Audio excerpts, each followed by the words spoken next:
العلم هو النور الهادي والمفتاح لكل الخير من يريد الله به خيرا. الرحمن الرحیم.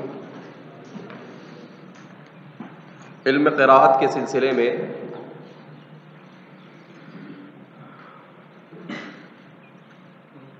چند بنیادی چیزیں ذکر کی جا رہی ہیں، اس لیے کہ ایک تو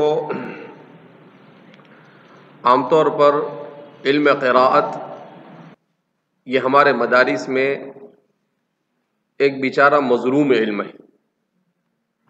اس علم کی طرف جیسی ہونی چاہیے ویسی توجہ ہمارے مدارس میں نہیں کی جاتی ہے. جہاں قراءت پڑھائی جاتی ہے تو قراءت کے پڑھانے میں بھی یہ کیا جاتا ہے کہ عصر کے بعد اور عشاء کے بعد جب آدمی نہیں پڑھنے کے موڈ میں ہوتا ہے اس وقت قراءت کو پڑھایا جاتا ہے. اسی سے سمجھا جا سکتا ہے کہ اس کی کتنی اہمیت ہے اور کتنی اہمیت نہیں.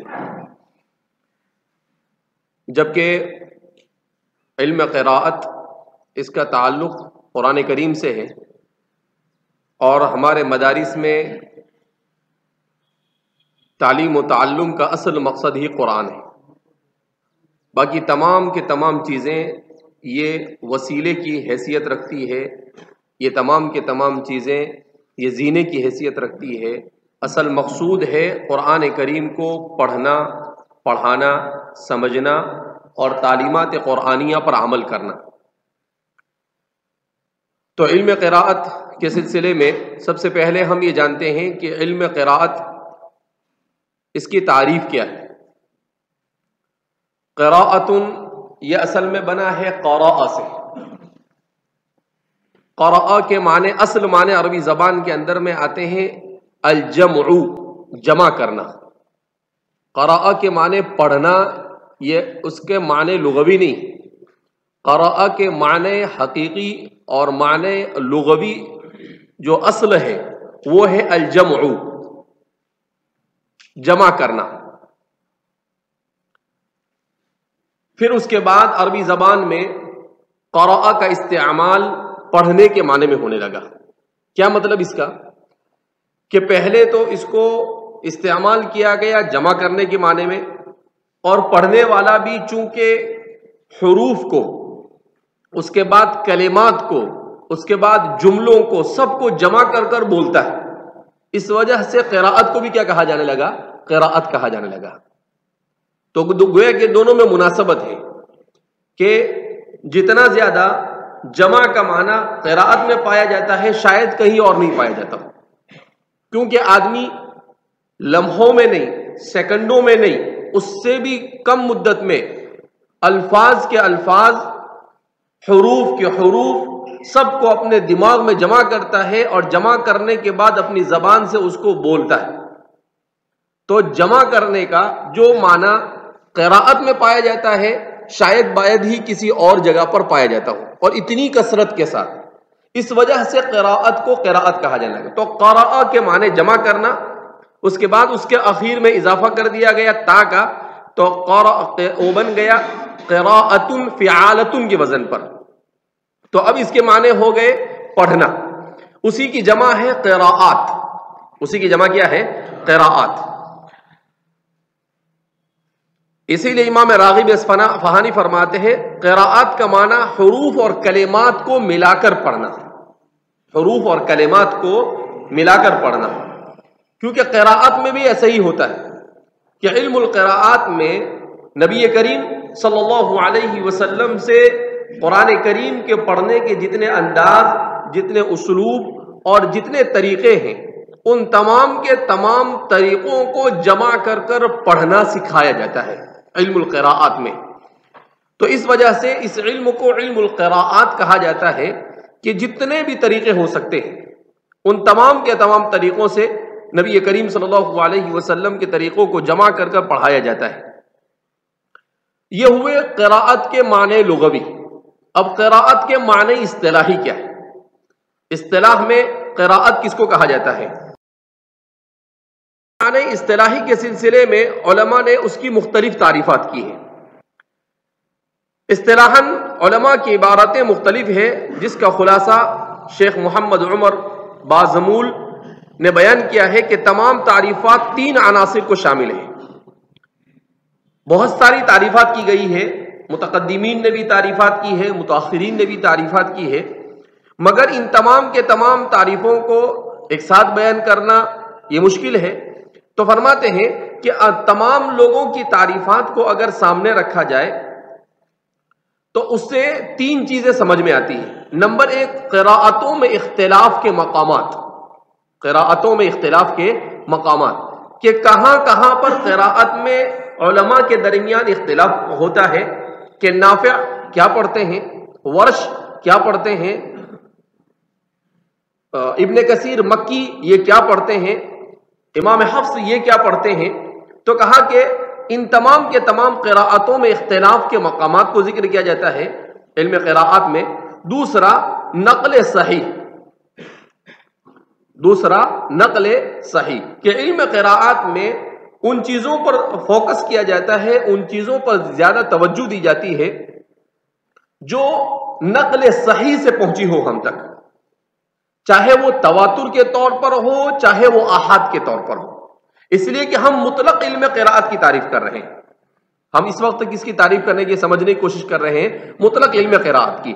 تو مطلق علم قراءت صرف قراءات متواترہ سے بحث نہیں کرتا ہے، بلکہ مطلق علم قراءت تو قراءت کی تمام اقسام سے بحث کرتا ہے، چاہے متواترہ ہو، چاہے مشہورہ ہو، چاہے شاذہ ہو، چاہے آحاد ہو، چاہے مدرجہ ہو، جو کہ اس سے پہلے آپ کے سامنے بیان کی گئی۔ تو ان تمام کے تمام 6 قسموں سے بحث کرتا ہے۔ تو کہا کہ نقل صحیح کے معرفت حاصل کرنے کے لیے علم قراءت کی طرف توجہ دی جاتی ہے۔ اور تیسرا عنصر ہے قراءتوں میں اختلاف کی حقیقت، کہ ان قراءتوں میں اختلاف کیوں ہوا، اور قراءتوں میں جو اختلاف ہوتا ہے اس اختلاف کی جو وجہ ہوتی ہے وہ کیا ہوتی ہے، یا تو کوئی صرفی قاعدہ ہوتا ہے، یا کوئی نحوی قاعدہ ہوتا ہے، یا کوئی بلاغتی قاعدہ ہوتا ہے۔ جیسے علم الصرف میں آپ نے پڑھا کہ اگر کوئی کلمہ محموز ہو تو اس صورت میں اس کی مختلف کلمہ محموزہ کی مختلف تعلیلات کی جاتی ہے۔ تو اس کی کلمات محموزہ کے اندر جو بھی تعلیلات ہوتی ہے تو اب کہیں پر وجوب ہوتا ہے اور کہیں پر جواز ہوتا ہے۔ تو جہاں جواز ہوتا ہے وہاں پر ایک قاری نے ایک لے لیا اور دوسرے نے دوسرا لے لیا تو 2 قرات ہو گئی۔ جیسے سؤال، جیسے سؤال کہ حمزہ متحرکہ واقع ہوا، اور حمزہ متحرک جب واقع ہو تو اس میں جائز ہے کہ یا تو اس کو اس سے ماقبل کی حرکت کے مطابق واو سے بدلا جائے، یا پھر حمزہ کو بدستور ویسا ہی چھوڑ دیا جائے۔ تو اب یہاں پر 2 چیزیں ہو گئی، آپ سؤالن بھی پڑھ سکتے ہیں اور سوالن بھی پڑھ سکتے ہیں، سؤالن بھی پڑھ سکتے ہیں اور سوالن بھی پڑھ۔ تو اب ایسا کوئی کلمہ اگر قرآن کریم میں واقع ہو جاوے تو ایک قاری سؤالن کو لے لیتے ہیں اور دوسرے سوالن کو لے لیتے ہیں، اور اس طریقے سے قراءت میں اختلاف ہوتا ہے۔ تو اسی لیے کہا کہ قراءت کے صحیح ہونے کے لیے، کسی بھی قراءت کے صحیح ہونے کے لیے جو 3 شرائط ذکر کیے جس کو آگے بیان کیا جائے گا، اس میں سب سے اہم یہی بات بیان کی گئی ہے کہ سب سے پہلے تو قراءت سے نماز کے صحیح ہونے کے لیے اس قراءت کا متواتر ہونا ضروری ہے۔ دوسرے نمبر پر وہ قراءت ایسی ہونی چاہیے جو قواعد عربیہ کے مطابق ہو، قواعد عربیہ کے مطابق ہو۔ اگر قواعد عربیہ کے مطابق نہ ہو تب بھی جائز نہیں۔ اور تیسرے نمبر پر رسم الخط عثمانی اس کا متحمل ہو، رسم الخط عثمانی کے اندر میں وہ اس کا جواز ہو، یعنی وہ سیٹ ہو سکتی ہو۔ یہ 3 چیزیں پائی جائے تو ایسی ہی قراءت سے نماز کا جواز ہے، ورنہ نماز جائز نہیں ہوتی۔ اسی لیے آپ دیکھتے ہیں، آج ہی میں نے ایک جگہ پر بڑی اچھی مثال پڑھی، کہا دیکھو جیسے الحمدللہ رب العالمین الرحمن الرحیم مالک یوم الدین، اب یہاں 2 قراتیں، ایک ہے مالک یوم الدین، روایت حفص عن عاصم میں مالک یوم الدین ہے، اور امام ورش نے اس کو پڑھا ہے مالک یوم الدین۔ تو اب سوال پیدا ہوتا ہے کہ کیا قرآن کریم میں جہاں پر بھی یہ ملک کا لفظ آئے گا تو وہاں پر ایسا ہی ہوگا؟ کہا نہیں، یہ سورہ فاتحہ میں، اسی لیے انہوں نے لکھا کہ قل اعوذ برب الناس ملک الناس، وہاں کوئی اختلاف نہیں۔ کیوں؟ اس لیے کہ رسم الخط متحمل نہیں، وہاں پر رسم الخط اس کا متحمل نہیں ہے، اور کوئی قراءت اس سلسلے میں کوئی اختلاف اور اس میں کوئی چیز منقول نہیں ہے، تو وہاں پر آپ اس اختلاف کو نہیں پڑھ سکتے ہیں۔ وہاں پر آپ کو صرف ایک ہی قراءت ہے تمام کے تمام قراء کے نزدیک، اور وہ کیا ہے؟ ملک الناس۔ اب وہاں پر اگر کوئی مالک الناس پڑھے تو نماز فاسد ہو جائے گی۔ اگر وہاں پر کوئی کیا پڑھے؟ مالک الناس پڑھے تو نماز کیا ہو جائے گی؟ کیوں؟ اس لیے کہ اس کا ثبوت نہیں، اس کا کیا ہے؟ ثبوت نہیں ہے۔ تو اس لیے علم قراءت بڑا دلچسپ فن ہے جس کو ہم لوگ چونکہ سمجھتے نہیں ہیں، اس وجہ سے بہرحال تو کیا فرما رہے ہیں کہ علم قراءت کی جو تعریف ہے، ان تعریفوں میں سے امام قسطلانی کی مشہور تعریف ہے، وہ فرماتے ہیں علم یعرف منہ اتفاقهم واختلافهم في اللغة والإعراب والحذف والإثبات والفصل والوصل من حيث النقل، کہ کس کو کہتے ہیں علم قراءت؟ تو کہا کہ علم یعرف منہ اتفاقهم واختلافهم، کہ اس علم کو کہا جاتا ہے جس علم کے ذریعے قراء کا اتفاق اور اختلاف معلوم ہو سکے، قراء کا اتفاق اور اختلاف معلوم ہو سکے، فی اللغتی، لغت کے اعتبار سے وہ متفق ہے یا مختلف ہے، والاعرابی، اور اعراب کے اعتبار سے کہ ان کا اتفاق یا اختلاف ہے، والحذفی، اور کسی چیز کو حذف کرنے کے اعتبار سے، یعنی کہیں پر جیسا میں نے بھی کہا سوال اس طرح کی اگر کوئی تعلیل ہے اور کوئی چیز آتی ہے تو وہاں پر والاثباتی، اور اس کے ثبوت کے اعتبار سے کہ بھئی وہ ثابت ہے تو کس درجے کا وہ ثابت ہے، والفصل والوصل، اور فصل اور وصل کے اعتبار سے کہ کہاں پر آیتوں میں فصل جائز ضروری ہے اور کہاں پر وصل ضروری ہے، کہاں ضروری نہیں ہے، من حیث النقل، اور یہ ساری کے ساری چیزیں مرکوز ہے نقل کے اوپر، اس میں اجتہاد کو کوئی دخل نہیں، علم قراءت میں اجتہاد کو کوئی دخل نہیں۔ اسی لیے بعض حضرات نے علم قراءت کو علوم اسلامیہ سے خارج کرنے کے لیے دو طرح کی باتیں کہتے ہیں ہمارے زمانے میں لوگ۔ کچھ لوگ یہ کہتے ہیں کہ یہ عجمیوں کا کھڑا کردہ ہے، پتہ نہیں ان کے اوپر عجمیوں کا بھوت کہاں سے سوار ہوا ہے، یہ منکرین حدیث ہے، سب خود عجمی ہے، خود ہی سازش کر رہے ہیں، اس لیے دوسروں کو بھی ایسا سمجھ رہے ہیں کہ دوسرے بھی سازش ہی کر رہے ہیں، تو ظاہر سی بات ہے، اسی لیے کہتے ہیں نا کہ المرء یقیس علی نفسہ، آدمی اپنے اوپر دوسرے کو کیا کرتا ہے؟ قیاس کرتا ہے۔ تو اسی طرح علم قراءت کے بارے میں بعض لوگ ایسا کہتے ہیں، اور بعض لوگ کیا کہتے ہیں کہ علم قراءت یہ اجتہادی ہے، علم قراءت کیا ہے؟ اجتہادی ہے، جبکہ علماء کا اس پر اتفاق ہے کہ علم القراءت لیس باجتہادی انما هو علم مروی، یہ علم مروی اور علم منقول ہے، اس کا اجتہاد سے کوئی تعلق نہیں۔ آپ قاعدے کے اعتبار سے اپنے طور پر اگر کچھ کرنا چاہیں اور آپ یہ چاہیں کہ اس میں آپ کچھ بھی کر دے اور کچھ بھی پڑھ دے تو نماز فاسد ہو جاتی ہے۔ اب آپ سوچ سکتے ہیں کہ علم قراءت میں نقل کی کتنی اہمیت ہے، کہ علم قراءت میں ایک قاری نہیں گزرے، میں نے جیسا کہ آپ کو بتلایا کہ قراء 7، 10، 14، اس کے علاوہ بھی تقریباً 1000 روایتیں اور قراءتیں، اس لیے کہ ایک قاری کے 2 راوی ہوتے ہیں، پھر ان راویوں کے اور بہت سارے طرق ہوتے ہیں، یہ 2 راوی تو وہ ہوتے ہیں جن سے منقول ہوتی ہے، اس کے علاوہ بھی ان کے راوی ہوتے ہیں، تو ان سب کو جمع کیا جاوے تو تقریباً 1000 بنتے ہیں۔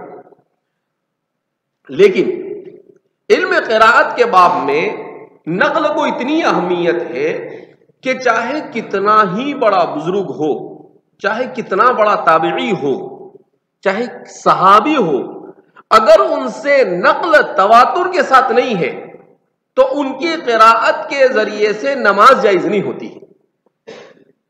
امام حسن بصری ان کی مستقل قراءت ہے، مگر امام حسن بصری اپنے زمانے میں اپنی قراءت سے انہوں نے 50 سال تک نماز پڑھائی لوگوں کو، لیکن ان کی قراءت تواتر کے ساتھ منقول نہیں ہوئی، لہذا ان کی قراءت سے نماز جائز نہیں. ان کی قراءت سے نماز جائز نہیں. تو اس لیے کہا کہ اس کا پورا مدار نقل پر ہے. اس کا پورا مدار کس کے اوپر ہے؟ نقل ہے. امام ابو حنیفہ خود علم قراءت کے ماہر تھے، اس لیے کہ مجتہد تو اس وقت جب مجتہد نہیں ہو سکتا ہے جب ماسٹر آف علوم نہ ہو. مجتہد کے مجتہد ہونے کے لیے ہمارے زمانے میں کیا، پہلے ایک زمانے تک کیسا سمجھا جاتا تھا کہ ماسٹر کا مطلب کیا ہوتا ہے؟ جو حرفن مولا. ماسٹر کا ترجمہ کیا ہوتا ہے؟ حرفن مولا. پھر اس کے بعد آیا پی ایچ ڈی، دکتورا. دکتورا وہ متخصص ہوتا ہے کسی ایک کے اندر. تو علم کی کیٹیگری ایک تو ہوتا ہے ابتدائیہ، اس کے بعد متوسطہ، اس کے بعد ثانویہ، اس کے بعد ڈپلوم، اس کے بعد بکالوریوس، اس کے بعد ماجسٹر، اور اس کے بعد پی ایچ ڈی. اور بعض جگہوں کے اوپر پی ایچ ڈی سے پہلے بھی ہوتا ہے ایم فل، ماسٹر آف فلسفی. تو یہ پورے درجات ہیں ہمارے زمانے. لیکن علم فقہ چونکہ اس کا تعلق قرآن کریم میں اجتہاد سے، لہذا علوم عربیہ کا ماسٹر ہونا بھی ضروری ہے اور علوم اسلامیہ کا ماسٹر ہونا بھی ضروری ہے. جب وہ ان تمام علوم میں کامل مہارت نہیں ہو سکتی وہاں تک کہ وہ اجتہاد کے رتبے تک نہیں پہنچ سکتا. اسی لیے اہل سنت والجماعت کے یہاں پر قرون ثلاثہ کے بعد اجتہاد کا دروازہ بند کر دیا گیا. کیوں؟ ایک سوچنے جیسی بات ہے. حالانکہ دروازہ مطلق بند نہیں ہے، عوام کے لیے بند ہے، خواص کے لیے بھی بند ہے، اخص الخاص کے لیے کھلا ہوا ہے. اخص الخاص کے لیے کھلا ہوا ہے. کیا مطلب اس کا؟ کہ ہر آدمی اجتہاد نہیں کر سکتا ہے، خواص بھی اجتہاد نہیں کر سکتے. اس لیے کہ قرون اولا ثلاثہ تک جو علوم تھے اس کے اصول جب مدون کیے جا رہے تھے تو یہ علوم بہت پھیلے نہیں تھے. سارے کے سارے علوم کیا ہوئے تھے؟ اصول تک. تو اصول کو جاننے کے بعد آدمی کے لیے اس فن میں مہارت حاصل کرنا آسان ہو جاتا تھا. پھر اس کے بعد قرون ثلاثہ کے بعد جب شروحات اور پھر علم میں تفریع اور پھر اس میں لوگ محنت کرتے گئے تو اتنے پھیل گئے کہ اب انسانوں کے لیے سارے علوم کا احاطہ کرنا مشکل نہیں، ناممکن ہو گیا. مشکل نہیں، کیا ہو گیا؟ ناممکن کے جیسا ہو گیا، شبہ ہے ناممکن کہہ سکتے ہیں جس کو. لہذا اس بنا پر کہا کہ بھیا تو اجتہاد کرنے بیٹھے گا ادھورا ہے، نیم ملا خطر ایمان، کچھ کا کچھ کرے گا. اس سے بہتر یہ ہے کہ خاموش بیٹھا رہے. جتنا کوئی بولے نا وہ ٹچ کرنے کا، تیرے کسی کو امام بنا لینے کا اپنے کا اور اس کے پیچھے پیچھے آنکھ بند کر کے چلتے رہنے کا. 1.5 شانہ بننے کی کوشش کرنا مت. اور جو بھی 1.5 شانہ بنتا ہے اور جس نے بھی کوشش کی ہے اس کے بعد سے وہ سب کے سب کیا ہوئے ہیں؟ پھسل ہی گئے. پھسلے اور لوگوں کو لے کے پھسلے. خود بھی گمراہ ہوئے، خود بھی غلطیاں کی اور دوسروں کو بھی اپنے ساتھ غلطیوں کے اندر میں کیا کیا؟ مبتلا کیا. تو اس لیے اخص الخاص کے لیے کھلا ہوا ہے. جیسے کتاب البیوع اور معاملات کے اندر میں ضرورت اجتہاد کی تو ہے.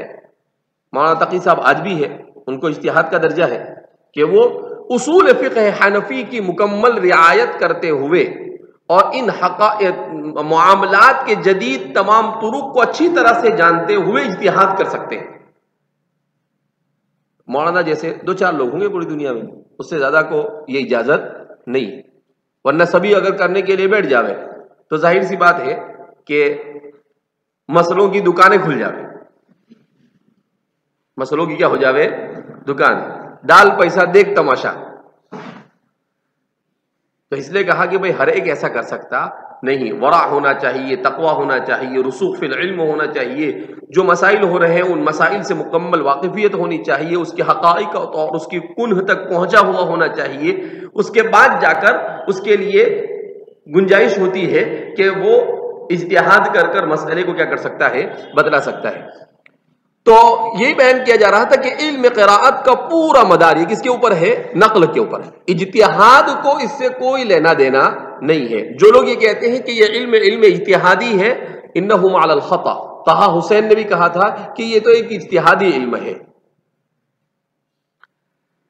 شیخ عبد الفتاح القاضی نے اپنی کتاب البدور الظاہرہ، جو علم قراءت کی سب سے بنیادی کتاب مانی جاتی ہے، میں لکھا ہے کہ هو علم يعرف به كيفية النطق بالكلمات القرآنية وطريق أدائها اتفاقا واختلافا مع عزو كل وجه لناقله، مع عزو كل وجه لناقله. انہوں نے اور تعریف میں اور بہت ساری چیزوں کو شامل کیا ہے کہ هو علم يعرف به كيفية النطق بالكلمات القرآنية، کہ اس کا سب سے پہلا رکن یہ ہے کہ یہ وہ علم ہے جس سے قرآن کریم کے کلمات کے نطق کی کیفیت کو جانا جاتا ہے کہ کیسے کلمات کو ادا کیا جائے. دنیا میں کوئی کتاب، کوئی مذہب اس کا نمونہ نہیں پیش کر سکتا ہے کہ اس کے الفاظ اور معانی تو محفوظ، مگر ان الفاظ کو ادا کرنے کے طریقے بھی محفوظ. یہ اتنا آسان نہیں ہے. الفاظ کو ادا کرنے کے طریقے کہ بھئی آپ ادا کریں گے، کس کو ادا کریں گے؟ کہا با. کیسے ادا کریں گے؟ اس کو ہونٹوں سے ادا کریں گے. کون کون سے، یہ ٹھیک ہے ہونٹوں سے ادا کریں، بات ختم ہوگا. اس میں کون کون سی صفات پائی جائے گی؟ متضادہ میں سے کیا اور غیر متضادہ میں سے کیا؟ یہ پر ہوگا یا باریک ہوگا؟ تو یہ اتنی باریکی کے ساتھ ایسی اس کی نوک، جیسے ہیرے کی نوک پلک کو کیسے کیا جاتا ہے؟ درست کیا جاتا ہے. اور اس پر کتنی محنت کرتا ہے گھسنے والا، بالکل اسی انداز میں محنت ہوئی ہے. اس کے ایک ایک حرف، اس کے ایک ایک اعراب، اس کے ایک ایک کلمے اور اس کے ایک ایک جز کے اوپر اسی انداز میں بحث ہوئی. یہ اگر انسان کو عقل ہو تو انسان کے لیے اسلام کی حقانیت کو سمجھنے کے لیے اتنا ہی کافی ہے کہ کیسا مذہب کہ اس مذہب کی کتاب کے ایک ایک کلمے، ایک ایک حرف، ایک ایک حرکت کو پڑھنے کا طریقہ تک کے محفوظ ہے. پڑھنے کا طریقہ تک کہ کیا ہے کہ اس کی ادائیگی کیسے کی جا رہی ہے، کن کن صفات کا کیا مطلب. پر بھی کرنا ہے تو کتنا پر کرنا، کھینچنا ہے تو کتنا، 1 الف کے برابر، 2 الف کے برابر، 4 الف کے برابر. وقف کرنا ہے تو کہاں وقف جائز، کہاں وقف جائز نہیں. یہ سب کام کس نے کیا ہے؟ علم قراءت میں. وطریق ادائها اتفاقا واختلافا، اور اس کے ادائیگی کے طریقے میں جو اتفاق اور اختلاف پایا جاتا ہے، کہا اس کو جاننا یہ علم قراءت کے ذریعے سے معلوم ہوتا ہے. جیسے آپ دیکھتے ہیں نا کہ کہیں پر ان کے یہاں پر اشمام ہوتا ہے، جیسے صراط المستقیم. اب اس کو بعض حضرات نے صراط المستقیم پڑھا ہے اور بعض حضرات نے اس کو کہا ہے کہ اس کے اندر اشمام کیا جائے، صراط المستقیم، یعنی صاد اور زاد دونوں کی آواز کو ملا کر پڑھا جائے. کہیں پر اشمام ہونٹوں کے ذریعے سے کروایا جاتا ہے. تو کہا کہ یہ ساری کی ساری چیزوں کو جاننا یہ علم قراءت کے ذریعے ہوتا ہے. لیکن آگے بیان کریں مع عضو کل وجہ لناقلہ، کہ یہ کس نے کیا ہے؟ اس کے ناقل کی طرف نسبت کو معلوم کر کر. ایسا نہیں کہ اپنی مرضی سے، کیا نہیں، اپنی مرضی سے نہیں. کون اس کا ناقل ہے اور وہ نقل متواتر ہے، نقل مشہور ہے یا نقل شاذ ہے، کیا ہے؟ کہا ان ساری کے ساری معلومات کے ساتھ کسی بھی چیز کو جان قراءت. تو جس علم قراءت کو ہم لوگ کیا سمجھتے ہیں کہ تو بہت آسان ہے، اس میں کیا ہے، چھوٹی سی تو کتاب ہے، اگر اس کو ایسے ہی پڑھ لیا جاوے تو علم قراءت کیا ہو جاتا ہے؟ آ جاتا ہے. نہیں، یہ علم قراءت، اس کے اوپر لوگوں نے کتابیں 8-8 10-10 جلدوں میں لکھی. اب آپ بولیں گے کہ تم کو بیماری تو نہیں لگ گئی 8-10 جلدوں کی؟ کوئی بھی کتاب ہے تو بولے ارے بھائی لکھا ہے تو میں کیا کروں، بیماری نہیں لگی ہے. جنہوں نے لکھا ان کو بیماری لگی ہوگی، ہم تو صرف بیان کر رہے ہیں. ابھی علم قراءت کے بارے میں جب کتابوں کو تلاش کر رہا تھا تو حیران ہو گیا. میں سمجھتا تھا کہ ایک جلد دو جلد میں، ارے اس پر بھی 10 جلدوں میں لوگوں نے لکھا ہے علم قراءت کے اوپر. تو اس لیے یہ علم بھی بڑا دلچسپ اور بہت اچھا ہے. اچھا، اب چونکہ قرآن کریم کا پورا مدار اور علم قراءت کا پورا مدار یہ کس کے اوپر ہے؟ نقل کے اوپر. کس کے اوپر ہے؟ نقل پر. لہذا اس بنا پر ہمارے لیے یہ جاننا ضروری ہے کہ قراءت قرآنیہ کتنے مراحل سے گزرا ہے. مرحلہ اولا میں کیا ہوا، مرحلہ ثانیہ میں کیا ہوا، مرحلہ ثالثہ میں کیا ہوا. تو اس کے 10 سے زیادہ مراحل بیان کیے جاتے ہیں قراءت قرآنیہ کے. تو جن میں سے بعض کو آج بیان کیا جاتا ہے اور بعض کو انشاءاللہ سنیچر کو بیان کیا جائے گا. قراءت قرآنیہ کے مراحل. قراءت قرآنیہ مختلف ادوار سے گزرا ہے. ان مراحل کے طے کرنے کے بعد قراءت علوم قرآن میں ایک مستقل باب بن گئے. کیا مطلب؟ ہر علم کے ساتھ ایسا ہوا ہے. جب قرآن کریم کا نزول ہوا تو نبی کریم صلی اللہ علیہ وسلم کی ذات اقدس پر صرف الفاظ کا نزول ہوا اور ضرورت کے موقع پر معانی کا بھی نزول ہوا. ضرورت کے موقع پر جو معانی کا نزول ہوا وہ جزو قرآن نہیں، وہ جزو حدیث ہے. اسی لیے وحی متلو اور وحی غیر متلو دو قسمیں کی جاتی ہے. تو وہ بھی وحی ہے. اسی لیے ہمارے اہل سنت والجماعت کا اس بات پر اتفاق ہے کہ القرآن محفوظ الینا من رسول اللہ صلی اللہ علیہ وسلم الینا لفظا ومعنا. لفظ اور معنی دونوں اعتبار سے محفوظ ہے. صرف الفاظ محفوظ نہیں، اس کے لفظ بھی محفوظ، معنی بھی محفوظ. لفظ میں آئے تو پھر لفظ میں اس کی ادا بھی محفوظ، لفظ میں اس کی ادا بھی محفوظ، اور معانی آئے تو معانی میں سب کچھ محفوظ. اسی لیے آپ دیکھتے ہیں جیسا کہ ہم نے تفسیر بیضاوی کے مقدمے کے طور پر پڑھا کہ کسی نے بھی غلطی کی، آ کر دوسروں نے فوراً پکڑ لیا، تیرے بابا کا چوپڑا ہے.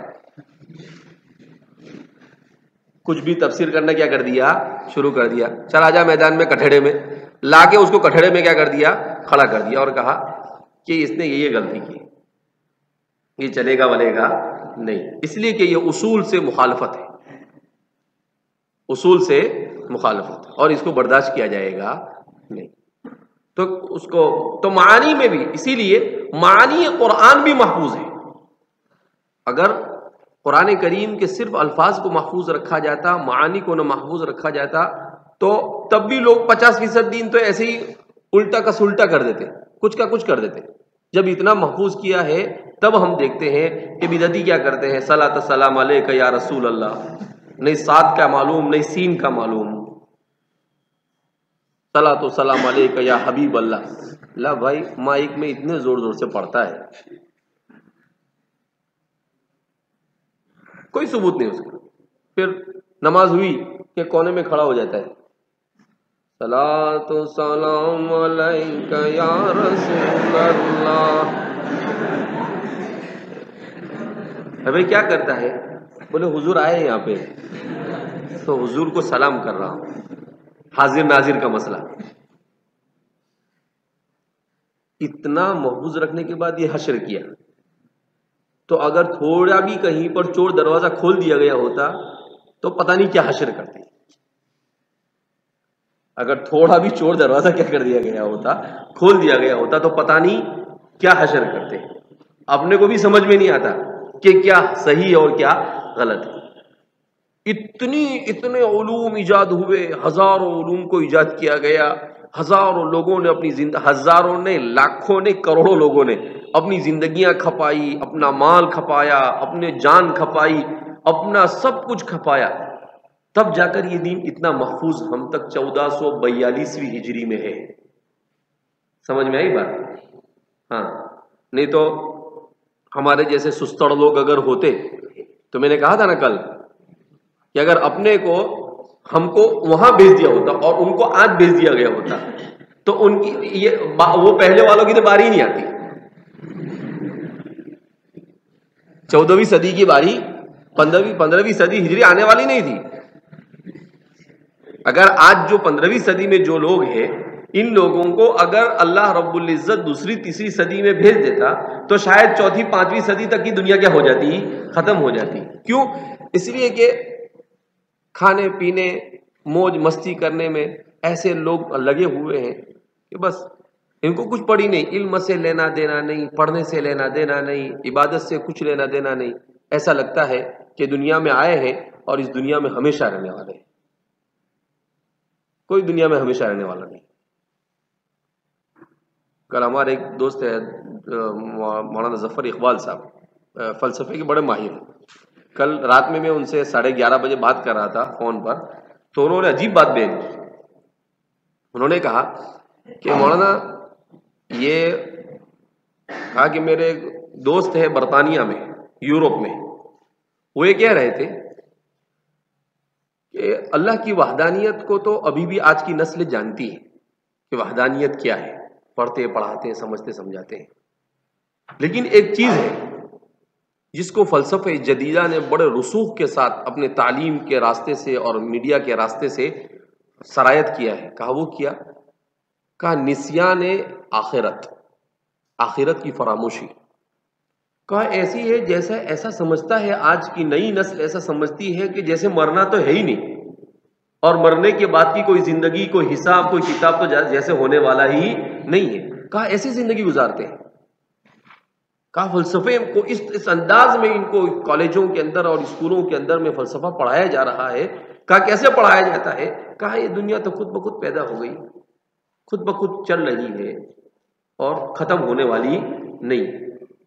کہا کہ بظاہر ایسا لگتا ہے کہ ایسے ان کے دماغ کے اندر میں اس کا اثر نہیں ہو، لیکن حقیقت میں اس کا بہت اثر ہے جب اس کو عملی زندگی کی طرف دیکھا جائے. آج ہی جیسے ایک بندہ ملا تو مجھے کیا بولتا ہے کہ یہ پیچھے کون بات کر رہا ہے؟ کیا بولتا ہے کہ مولانا آج تو کیا بولتے ہیں، کون سا آج کون سا تہوار ہے ان کا؟ مکر سکرانتی. مجھے کچھ معلوم نہیں تھا، تو میں نے کہا یہ مکر سکرانتی میں کیا ہوتا ہے؟ تو بولے اس میں وہ پتنگ اڑاتے ہیں. اس میں کیا کرتے ہیں؟ پتنگ اڑاتے ہیں، اور پھر ایسا کر کے ہاتھ بتانے لگا دیکھو میرے ہاتھ میں بھی ایسا ایسا ہوا ہے. میں نے کہا مسلمان ہے نا؟ نہیں، بولے گنگا جمنا تہذیب میں رہتے ہیں تو یہ تو سب کچھ کرنا چاہیے. بولے میں نے بولا تیرے بابا کی ہے نا شریعت، اس سے بولتا ہے گنگا جمنا تہذیب میں سب چلتا ہے. گنگا جمنی تہذیب کے اندر میں سب کیا ہوتا ہے؟ چلتا ہے. تو یعنی اس کو کوئی معیوب نہیں سمجھ. پھر میں نے اس سے پوچھا، میں نے کہا کہ مسلمان بھی پتنگ اڑاتا ہے؟ تو بولے ان سے زیادہ تو اپنے لوگ اڑاتے ہیں. ان سے زیادہ اپنے لوگ کیا کرتے ہیں؟ پتنگ اڑاتے ہیں. بولے اچھا وہ خود ہی بولتا ہے کہ فجر کی نماز میں نہیں اٹھیں گے، لیکن آج سب فجر میں آج سب صبح میں جلدی سے اٹھ گئے اور پتنگ اڑانا کیا کر دیا ہے؟ شروع کر دیا.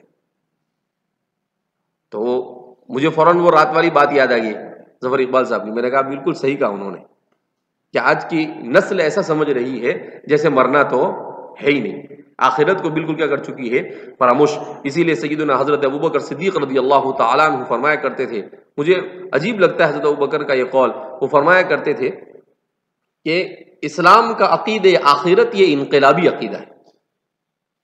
اسلام کا عقید آخرت یہ انقلابی، اس کو کہتے ہیں اعمقہم علما. علم میں گہرائی دیکھ، انہوں نے علوم پڑھے نہیں تھے، نحو صرف بلاغت کچھ نہیں پڑھا تھا، اس کے باوجود ان کے علم میں گہرائی کیسی تھی. کیا فرماتے تھے کہ اسلام کا انقلابی عقیدہ عقید آخرت ہے. کون سا عقیدہ ہے؟ عقیدے کا. اسی عقید آخرت کی بنیاد پر حضرات صحابہ کی زندگی میں انقلاب آیا. اگر یہ عقید آخرت نہ ہوتا تو کوئی بھی سدھرتا نہیں. اسی لیے نزول قرآن کے اولین مراحل کو اگر آپ دیکھیں تو اس میں قیامت کا تذکرہ اور بعث بعد الموت کا کثرت سے تذکرہ ہے. مکی صورتوں کا سب سے زیادہ فوکس اسی پر ہے. کیوں؟ اس لیے کہ عقید آخرت کو پختہ کیا جا رہا تھا. اس کو پختہ کیا جا رہا تھا عقیدہ. القاریعۃ ما القاریعۃ والعادیات ضبحا اذا زلزلت الارض زلزالها نون والقلم وما يسطرون. اب آپ دیکھیں یا ایھا المدثر قم فانذر وربک فکبر تو آپ دیکھیں گے کہ سب جگہ پر سب سے زیادہ فوکس اور سب سے زیادہ زور کس پر دیا جا رہا ہے؟ عقیدہ آخرت پر. کہا آج کے اس فتنے کے ماحول میں بھی سب سے زیادہ ضرورت اس بات کی ہے کہ امت میں عقیدہ آخرت کو مؤثر انداز میں کیا جاوے؟ بیان کیا جاوے. بہرحال تو قرآن کریم کے مختلف مراحل کے سلسلے میں بیان کیا جا رہا ہے. قراءت قرآنیہ کے ادوار کا آغاز قرآن مجید کے آیات اور صورتوں کی تعلیم حاصل کرنے سے ہوتا ہے. ابتدا میں قرآن مجید کو سیکھنے کے لیے پڑھا جاتا تھا، پھر یہ سلسلہ آیات اور صورتوں کی تلاوت کی صورت میں پروان چڑھا اور ثواب کی نیت سے اس کی تلاوت کی جانے لگی. پھر اس کے بعد حصوں یا مکمل قرآن مجید کو حفظ کرنے کا مرحلہ آیا. پھر نبی کریم صلی اللہ علیہ وسلم تک قراءت کی سند کی روایت کا سلسلہ شروع ہوا. پھر ماہر اساتذہ اور تلامذہ کا دور آیا. پھر اس کے اصول و قواعد مدون کیے گئے اور اس پر مباحث اور تالیفات لکھی گئی. یہ ایک سرسری جائزہ ہے کہ قراءت کہاں سے شروع ہوئی. کا نزول قرآن، جس زمانے میں قرآن کریم کا نزول ہوا اس زمانے میں پرنٹنگ پریس نہیں تھا. اس زمانے میں لکھنے کے لیے سیدھے سے قلم بھی اور کاغذ بھی نہیں تھا.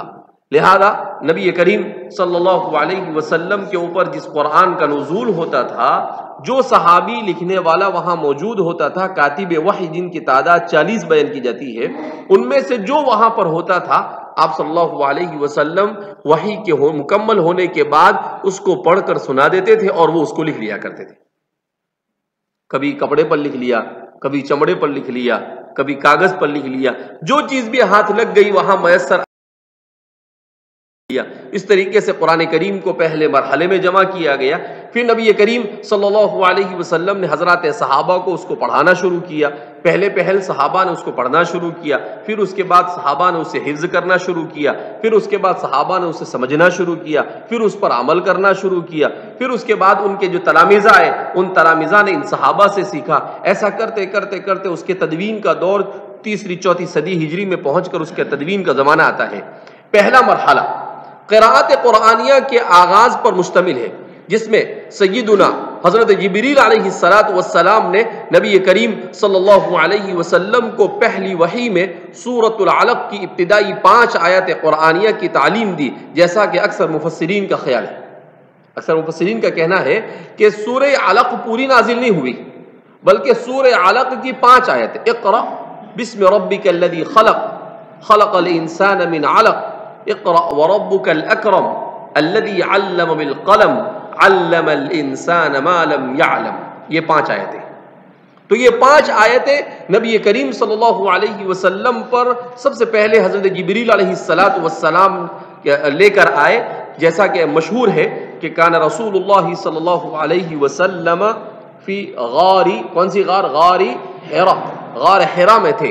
حضرت جبریل علیہ السلام وہاں پر تشریف لائے اور حضرت جبریل علیہ السلام نے آپ سے کہا اقرأ، تو حضور نے فرمایا ما انا بقاری، کہ بھائی میں قاری صاحب نہیں ہوں، ہمارے زمانے والا قاری نہیں. لغت کے اعتبار سے ما انا بقاری ای لا استطیع القراءۃ، مجھے پڑھنا وڑھنا آتا نہیں. کیوں؟ کان رسول اللہ صلی اللہ علیہ وسلم امیا، آپ صلی اللہ علیہ وسلم امی تھے، لہذا آپ نے کہا کہ ما انا بقاری. جبریل علیہ السلام نے آپ کو اپنے سینے سے دبوچا تاکہ آپ چونکہ جبریل یا عرش الہی کے پاس رہتے ہیں، لہذا جتنے انوار جبریل کے پاس ہیں اتنے کسی کے پاس نہیں، مقرب ترین فرشتے ہیں. تو اس حضرت نبی کریم صلی اللہ علیہ وسلم کو اپنے سینے سے لگانے کا مقصد کیا تھا؟ تاکہ وہ انوار نبی کریم صلی اللہ علیہ وسلم کی طرف منتقل ہو. تو اللہ کے رسول صلی اللہ علیہ وسلم کو اپنے سینے سے اس طرح سے لگا کر پھر چھوڑ دیا. پھر اس کہا کہ اقرأ، کہا ما انا بقاری. پھر جبریل علیہ السلام نے پھر کہا اقرأ.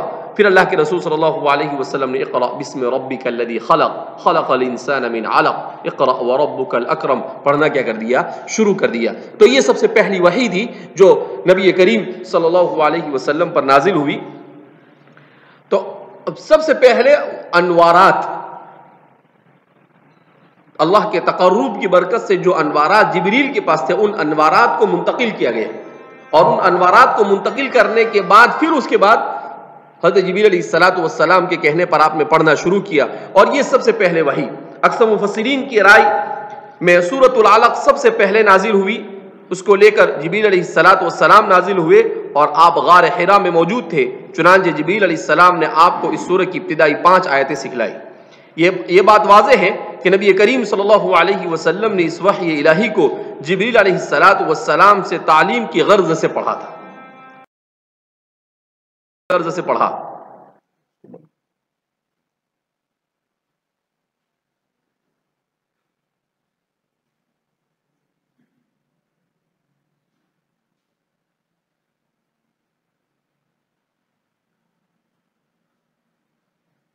موبائل کے آداب میں سے کہ اگر آپ کسی کو فون کرو تو 2 رنگ مارنے کے بعد کٹ کر دینے. اگر وہ مشغول، کیونکہ جیسے 2 یا 3، جیسے کسی کے یہاں پر آپ گئے تو 2 یا 3 مرتبہ سلام کریں یا 2 یا 3 مرتبہ، تو یہ بھی اسی کے انداز میں ہے. لیکن لوگ کیسے ہوتے ہیں، وہ لوگ مارتے ہی رہتے بیٹھے بیٹھے، ایسا سمجھتے جیسے میں فرصت میں ہوں تو سامنے والا بھی فرصت میں ہے. قرأت قرآنیہ کا دوسرا مرحلہ تعلیم نبوی پر مشتمل ہے. نبی کریم صلی اللہ علیہ وسلم نے سیدنا حضرت جبریل علیہ السلام سے سیکھنے کے بعد مسلمانوں کو سکھلایا، انہیں تعلیم دیتے اور جن لوگوں کو اسلام کی دعوت دیتے ان کے سامنے اس کی قراءات کیا کرتے تھے تاکہ حکم الہی پر عمل ہو سکے. ارشاد باری تعالی ہے وَقُرْآنًا فَرَقْنَاهُ لِتَقْرَأَهُ عَلَى النَّاسِ عَلَى مُكْثٍ وَنَزَّلْنَاهُ تَنزِيلًا، اور قرآن کو ہم نے تھوڑا تھوڑا کر کے اس لیے اتارا ہے تاکہ آپ اسے بمہلت لوگوں کو سنائیں، اور ہم نے خود بھی اسے بتدریج نازل فرمایا. قرآن کریم کو بتدریج نازل کیا گیا، اسی لیے کہتے ہیں کہ قرآن کریم کے 3 نزول ہیں. قرآن کریم کے کتنے نزول ہے؟ 3. نزول اولا رب ذوالجلال کی جانب سے لوح محفوظ پر، رب ذوالجلال کی جانب سے لوح محفوظ پر.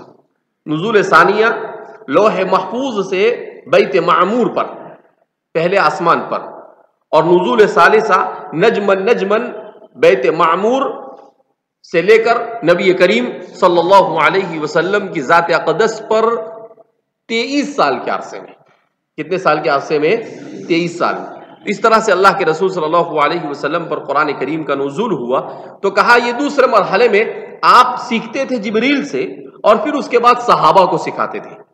نبی کریم صلی اللہ علیہ وسلم کا مسلمانوں کو قرآن مجید کی تعلیم دینا اور غیر مسلموں کو اسلام کی دعوت دیتے ہوئے قرآن سنانا اتنا معروف امر ہے کہ اس سے انکار نہیں کیا جا سکتا. اس موضوع پر کتب احادیث اور تفاسیر میں اتنی کثیر تعداد میں روایت موجود ہے جن کو یہاں بیان کرنا ایک مشکل امر ہے. ان میں سے چند معروف روایات درج ذیل ہے.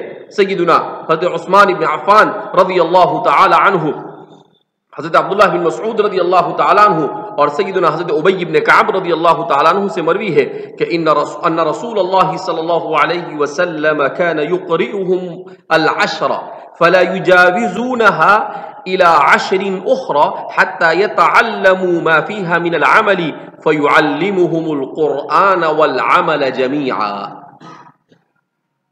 3 صحابہ سے مروی ہے روایت، اور تینوں کی تینوں وہ لوگ ہیں جن سے قراتیں چلی ہے. حضرت عثمان بھی، عبداللہ بن مسعود بھی اور حضرت ابی بن کعب بھی، متخصصون فی القراءہ. وہ کیا فرماتے ہیں کہ نبی کریم صلی اللہ علیہ وسلم حضرات صحابہ کو 10 آیتیں پڑھاتے تھے. کتنی آیتیں پڑھاتے تھے؟ ان 10 آیتوں کے علاوہ دوسری 10 آیتیں اس وقت تک نہیں سکھاتے تھے جب تک کہ ان آیتوں پر وہ عمل نہ کر لیں. جب تک کہ ان آیتوں پر وہ عمل نہ کر لیں.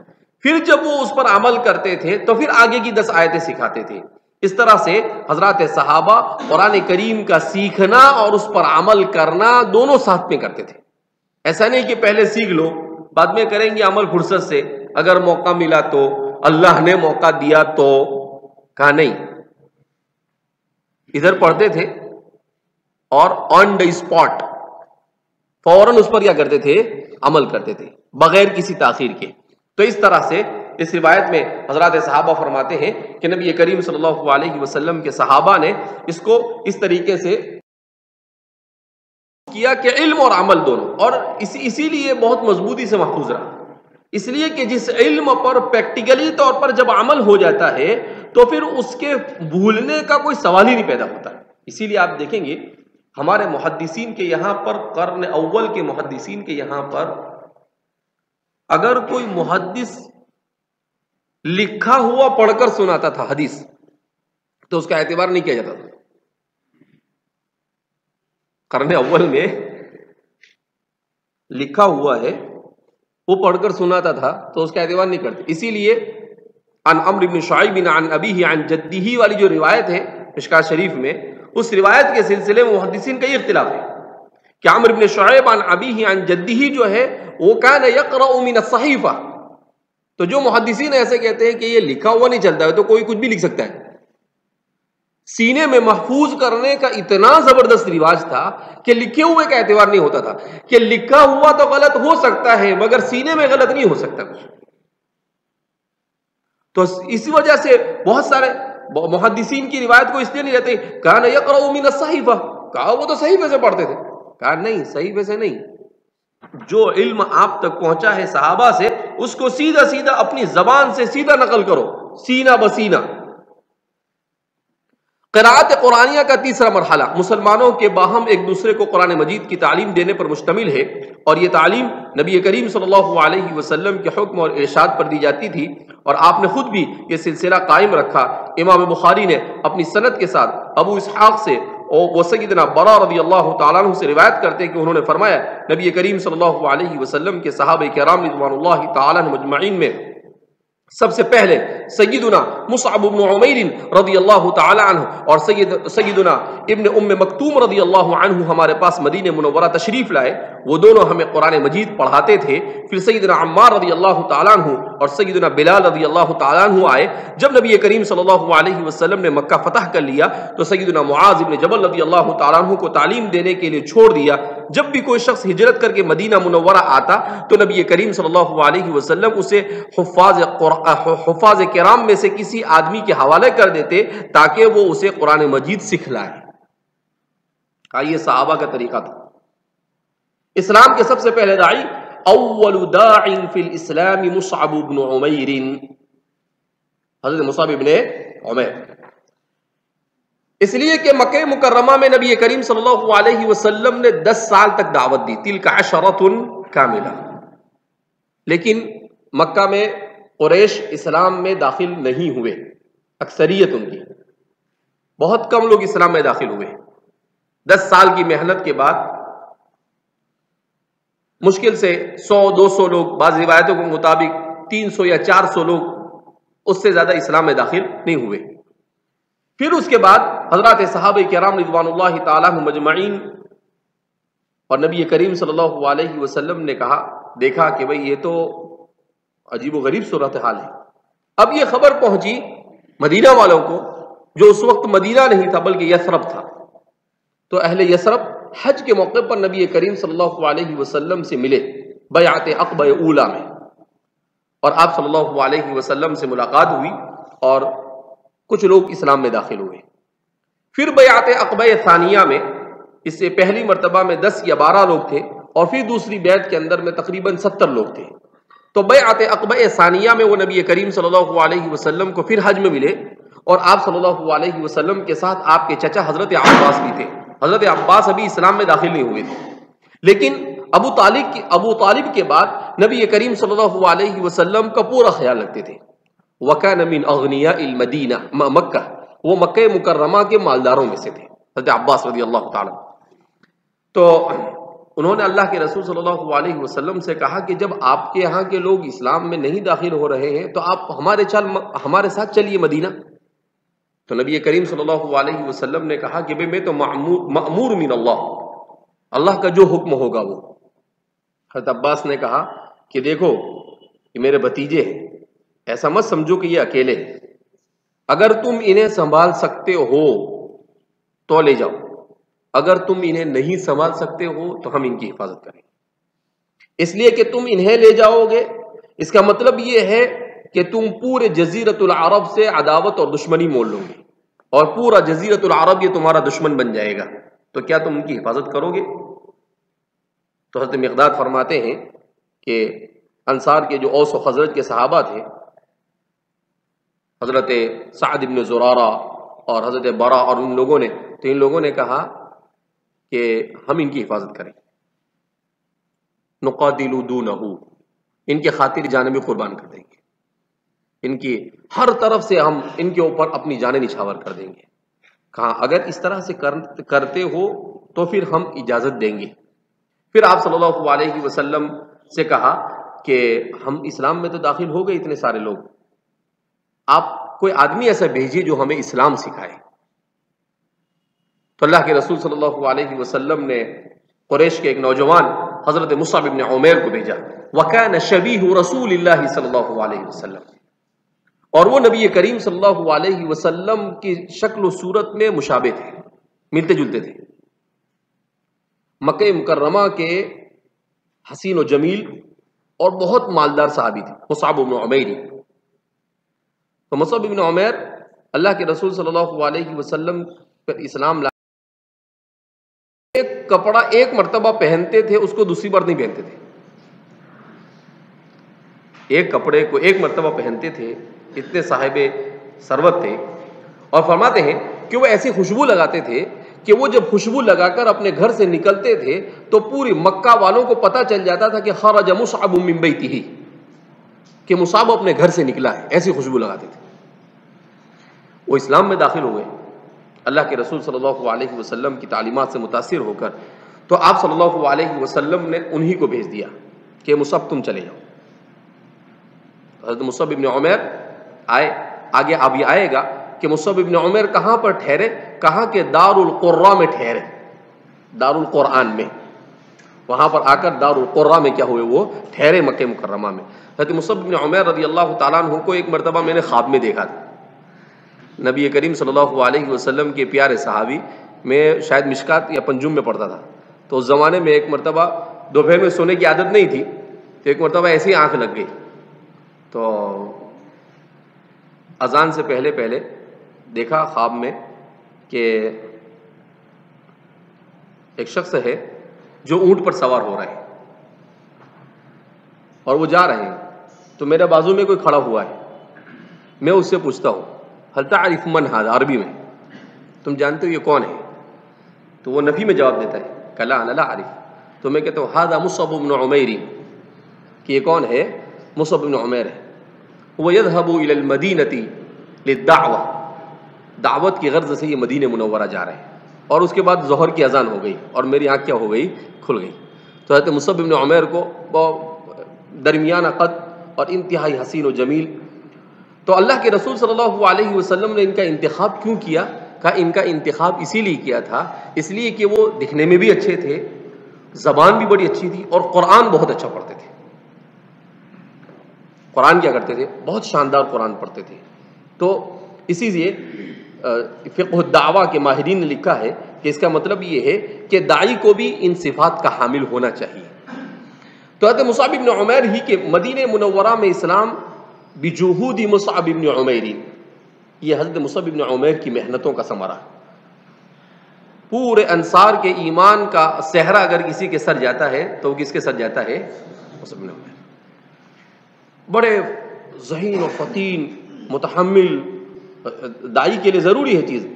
اسی لیے حضرت سعد ابن وہ ایک صحابی ہے، فقد رأینا من برکات ابی بکر، انہوں نے حضرت سعد بن عبادہ یہ اور دوسرے ایک صحابی تھے ان کے ساتھ میں جن کی تلاوت کے وقت فرشتے بھی نازل ہو جایا کرتے تھے، اسید بن حضیر، حضرت اسید بن حضیر. تو یہ دونوں سردار تھے. وہ کہتے ہیں کہ سمعنا ان فتى جاء من مکہ، کہ ایک نوجوان مکہ سے آیا ہے اور وہ لوگوں کو اپنے آبا و اجداد کے دین سے پھرا رہا ہے. ہم لوگ سردار تھے، کہا بہت غصہ ہے، کہا ہمارے آبا و اجداد کے دین سے پھرا رہے ہیں. تو فرماتے بالکل غصے میں ہم لوگ پہنچ گئے دار القرہ پر حضرت مصعب بن عمیر کے پاس، اور ہم نے مصعب بن عمیر سے کہا کہ پہلے سعد نے ان کو بہت ڈانٹا، کہا تم کو کون لائے یہاں پر، تم کیوں آئے، کیوں تم لوگوں کو صابی بناتے ہو، کیوں لوگوں میں اختلاف پیدا کرتے ہو. پھر حضرت اسید بن حضیر فرماتے ہیں کہ میں نے بھی ان کو ڈانٹا، لیکن کہا کہ وہ ہماری ڈانٹ سنتے رہے، ایک لفظ بولے نہیں، چپ چاپ سنتے رہے. پھر جب ہم بول کر تھک گئے، ہار گئے، تو کہا کہ میں نے تو آپ کی بات سن لیا نا، اب آپ ایک کام کرو، میری بات سن لو. اور یہ کہا، اور اس کے بعد قرآن کی تلاوت شروع کر دی، قرآن پڑھ کر سنایا. اب اس کے بعد کہا کہ اب آپ یہ بتائیے کہ میں نے جو یہ پڑھا یہ آپ کو صحیح لگتا ہے یا غلط؟ تو کہا کہ ہم آپ کے ہاتھ پر اسلام میں داخل ہو جاتے ہیں. اور فوراً اسلام میں کیا ہو گئے؟ داخل ہو گئے.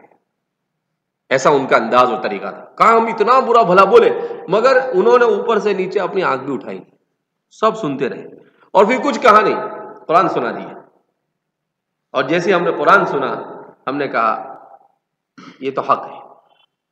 اتنا اچھا کلام اور اتنا بہترین کہا کہ یہ جھوٹ نہیں ہو سکتا ہے، کیونکہ وہ صاحب لسان تھے. لہذا فوراً اسلام میں کیا ہو گئے؟ تو حضرت مصعب بن عمیر بڑے پیارے صحابی تھے، غزوہ احد ہی میں شہید ہو گئے تھے. چوتھا مرحلہ ایک ایسی جماعت، اسی لیے عبد الرحمن بن عوف کے بارے میں آتا ہے کہ عبد الرحمن بن عوف کو کسی نے دودھ پینے کے لیے پیش کیا تو وہ دودھ کو دیکھ کر رونے لگے. جعل یبکی، تو کہا کیوں رو رہے ہو؟ تو عبد الرحمن بن عوف کہنے لگے کہ دیکھو ہم بھی اسلام میں داخل ہوئے، مصعب بن عمیر بھی اسلام میں داخل ہوئے، ہم دنیا کے اندر میں موج مستیاں اڑا رہے ہیں، اور وہ مصعب بن عمیر اپنا سب کچھ لٹا کر اللہ کے پاس چلے گئے. تو کہا کہ عبد الرحمن بن عوف بکثرت ان کو یاد کرتے تھے. ایسی قربانی دی اسلام کے خاطر انہوں نے کہ جب غزوہ احد میں ان کو قبر میں رکھا گیا تو فرماتے ہیں کہ اگر ان کے پاؤں کو ڈھانپا جاتا تھا تو ان کا سر کھل جاتا تھا، اور اگر سر کو ڈھانپتے تھے تو پاؤں کھل جاتے تھے. تو اللہ کے رسول صلی اللہ علیہ وسلم اس منظر کو دیکھ کر رو دیا حضور نے، اور حضور نے کہا کہ کیسا نوجوان ہے، کیسی قربانی دی.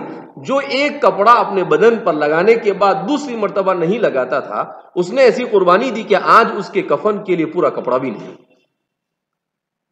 اس کے بعد آپ صلی اللہ علیہ وسلم نے کہا غطوا رأسہ، ان کے سر کو ڈھانپ دو اور ان کے پاؤں پر گھاس ڈال دو، اور اس طرح سے ان کو دفن کیا گیا. اسی لیے عبد الرحمن بن عوف بکثرت ان کو یاد کر کر رویا کرتے تھے کہ کیسی قربانی، سب کچھ لٹا دیا اپنا مصعب بن عمیر نے، اور دنیا سے بالکل کوئی فائدہ اٹھایا نہیں، اور ایسے ہی اللہ کے دربار میں شہید ہو کر کیا ہو گئے؟ پہنچ گئے. تو فرماتے ہیں چوتھا مرحلہ ایک ایسی جماعت کے وجود میں آ جانے پر مشتمل ہے جو آپس میں قرآن مجید کی تلاوت، پابندی اور ایک دوسرے کو اس کی تعلیم دینے کی وجہ سے قراء کے نام سے معروف تھی. اور یہی میرے خیال کے مطابق اس نام اور اصطلاح کی ابتدا تھی. اس سے معلوم ہوتا ہے کہ قراءت قرآنیہ اپنے آغاز سے لے کر اس چوتھے مرحلے پر پہنچنے تک کس قدر معاشرے میں رائج ہو چکی تھی اور ان کا کس قدر زیادہ پھیلاؤ ہو چکا تھا. امام واقدی رحمہ اللہ کی کتاب المغازی میں مذکور ہے انصار کے 70 نوجوانوں کو قراء کرام کہا جاتا تھا. وہ رات کے وقت مدینہ منورہ کی کسی سمت میں جمع ہو جاتے، قرآن مجید کا دور کرتے اور نماز ادا کیا کرتے تھے، پوری رات قرآن کی تلاوت کرتے تھے. 70 صحابہ تھے انصار کی. یہی وہ صحابہ کرام رضوان اللہ تعالی مجمعین تھے جو بئر معونہ کے واقعے میں شہید کر دیے گئے. یہ واقعہ ہجرت نبوی کے 36 ماہ بعد ماہ سفر میں پیش آیا تھا. اللہ کے رسول صلی اللہ علیہ وسلم اسی واقعے میں حضرت عامر بن فہیرہ رضی اللہ تعالیٰ عنہ بھی کیا ہو گئے تھے؟ شہید ہو گئے تھے. عامر بن فہیرہ جو اللہ کے رسول صلی اللہ علیہ وسلم کی خدمت کیا کرتے تھے. جب آپ صلی اللہ علیہ وسلم نے ہجرت کی تو عامر بن فہیرہ نے بڑی خدمت کی. اس لیے عامر بن فہیرہ کے بارے میں آتا ہے کہ عامر بن فہیرہ کو جب ان لوگوں نے گھیرا اور ان کو شہید کیا تو ان کو مارنے والے وہ بعد میں اسلام میں داخل ہوئے. تو وہ فرماتے ہیں کہ میں نے جب ان کو مارا اور نیزہ ان کے سینے میں لگا تو نیزہ ان کے سینے میں لگا تو ان کی زبان سے جو آخری جملہ تھا وہ کیا تھا؟ فزت ورب الکعبہ. ان کی زبان کا آخری جملہ کیا تھا؟ فزت ورب الکعبہ، رب کعبہ کی قسم میں کامیاب ہو گیا. کہا کیسے انسان تھے وہ؟ کہا ان کے اسی جذبے نے مجھے اسلام کو پڑھنے پر کیا کیا؟ مجبور کیا کہ مرتے مرتے انسان کہتا ہے. مرنے والا کیا ہے؟ مارنے والا نہیں. کون؟ مرنے والا، شہید ہو. کیا کہتا ہے؟ فزت ورب الکعبہ، رب کعبہ کی قسم میں کامیاب ہو گیا. اور پھر فرماتے ہیں کہ ہم نے عامر بن فہیرہ کے لاش کو کہا کہ یہ بہت قرآن پڑھتا تھا. کہا اس کی کھوپڑی میں ہم نے رات میں شراب پینے کا پلان بنایا کافروں نے مل کر. تو فرماتے ہیں کہ جب ان کی لاش کے پاس، مشہور واقعہ ہے، جب ان کی لاش کے پاس پہنچے تو لوگوں نے دیکھا کہ ان کی لاش کے پاس جب پہنچے تو ان کی لاش کو آسمانوں پر اٹھا لیا گیا. تو اللہ کے رسول صلی اللہ علیہ وسلم نے صحابہ کو خبر دی کہ انہوں نے ان کی لاش کی بے حرمتی کرنے کی کوشش کی، مگر چونکہ وہ قاری قرآن تھے اللہ نے ان کی حفاظت کی. اللہ نے فرشتوں کو مکلف کیا کہ اسے غسل دو، اسے کفن کرو اور تم ہی اسے دفناؤ. اس لیے فرماتے ہیں کہ غسیل الملائکہ دو ہے، حضرت حنظلہ اور حضرت عامر بن فہیرہ، یہ دونوں کیا ہے؟ غسیل الملائکہ ہے۔ یہی وہ صحابہ کرام تھے جو بیر معونہ کے واقعے میں شہید کر دیے گئے تھے۔ یہ واقعہ ہجرت نبوی کے 36 ماہ بعد سفر میں پیش آیا، یعنی نبی کریم صلی اللہ علیہ وسلم کی ہجرت کے تیسرے سال یہ واقعہ پیش آیا تھا۔ تو یہ چوتھا مرحلہ، اس کے علاوہ بھی اور بہت سارے مراحل ہیں۔ بہرحال علم قراءت کی اس تاریخ کو بتانے کا اصل مقصد یہ ہے کہ اس کے پیچھے کتنی محنتیں کی گئی ہے حضرت نبی کریم صلی اللہ علیہ وسلم کی ذات اقدس سے لے کر حضرات صحابہ، تابعین اور تبع تابعین اور ان کے بعد ان کے جو تلامذہ تھے، انہوں نے کس انداز میں اس کے پیچھے کیا کی ہے؟ محنت کی ہے۔ وَلَا تَعْجَلْ بِالْقُرْآنِ مِن قَبْلِ أَن يُقْضَىٰ إِلَيْكَ وَحْيُهُ وَقُل رَّبِّ زِدْنِي عِلْمًا